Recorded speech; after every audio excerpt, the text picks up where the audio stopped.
Good afternoon. San Jose is located in the heart of Silicon Valley, where all of Google and Apple are, and we are thrilled that we have 3 districts here represented within Y&I.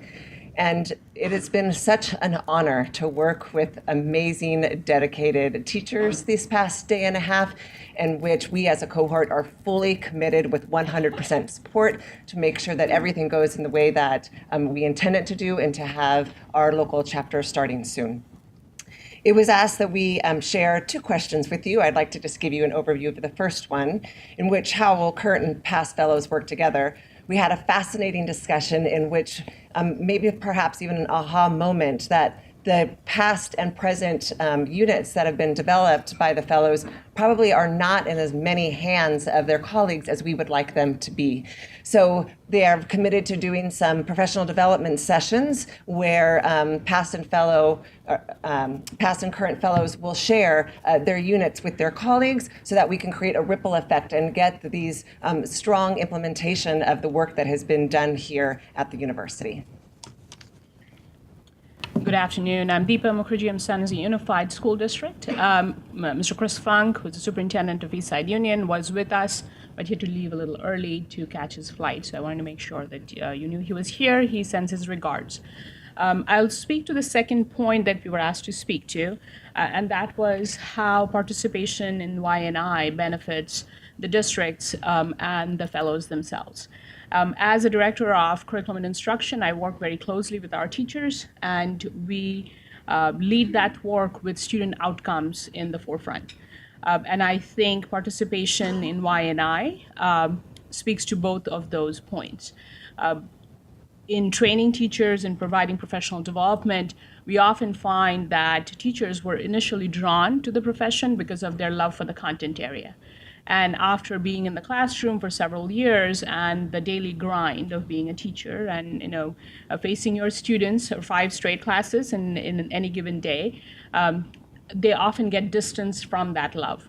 And I think participation in the Yale National Initiative rekindles that love for the content area, that passion that we need to make sure that our teachers are enthused with if we are going to keep them in the profession.